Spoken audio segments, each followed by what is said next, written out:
Hi mga karagrag, welcome back to my vlog. Isang mainit na umaga sa inyong lahat.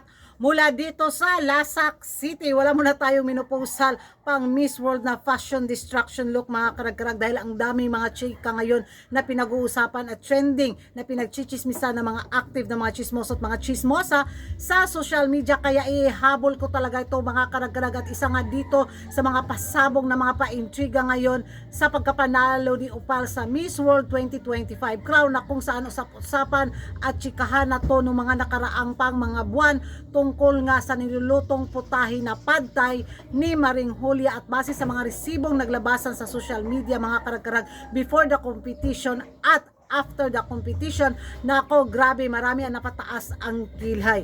Magaling daw talagang magluto si Maring Julia at maganda daw yung game plan ng National Director ng Miss World Thailand Organization na si Maring TC Tomas.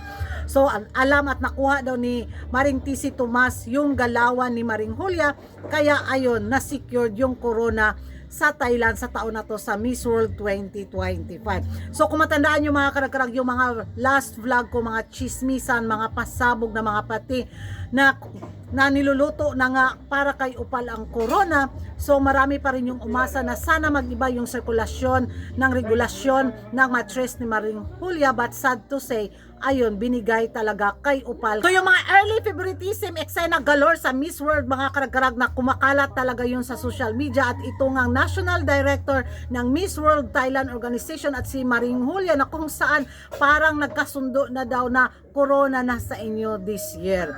So pero para naman sa akin mga karagrag, sa magiging reaction ko, deserve naman ni Opal. Nakikita naman talaga natin na umangat din si Opal sa Miss World 2025 organization. Tapos yung pa-advokasya niya, yun naman, ayun may hugot talaga, di ba?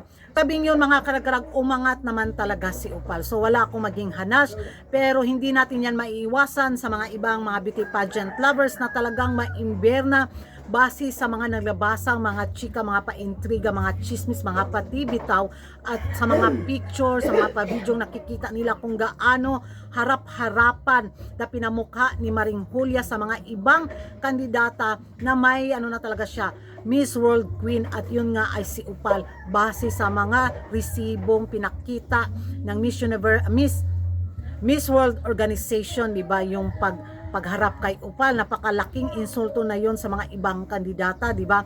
So, yan talaga yung kalakaran sa mundo ng beauty pageant.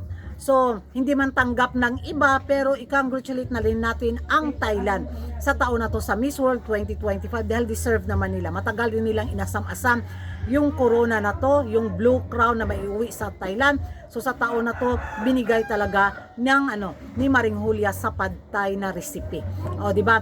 So maraming mga taga-takos din ang gigil ang ating mga kapitbahay dahil sila daw yung nanalo sa Beauty with a Purpose, sa Best in Talent. Kaso nga wala, iba yung naging sirkulasyon ng hemoglobin ng mattress ni Maring Julia. So ko na lang sa inyo mga karagrag kung ano yung magiging reaction nyo dito nga na sinecured na daw ng National Director ng Miss World Thailand Organization yung corona base sa picture na naglabasan before the competition. Naka-focus kay Maring Tomas ang kamera. Oy, papa-special treatment din, no, di ba? Yun na lang is parang Thailand na talaga. So, yun, hindi nga nagkamali yung chismisan natin, di ba? Magingay tayo sa comment section mga karagrag kung ano yung magiging reaction nyo. Magingay tayo sa comment section, at kung hindi ka pa nakapag-subscribe sa YouTube channel ko, don't forget to like and subscribe Kuragan Karag and hit the notification bell para updated kayo sa mga latest kaganapan at late na intriga sa mundo ng beauty pageant. And thank you for watching. Bye-bye. Unsa man imo ha?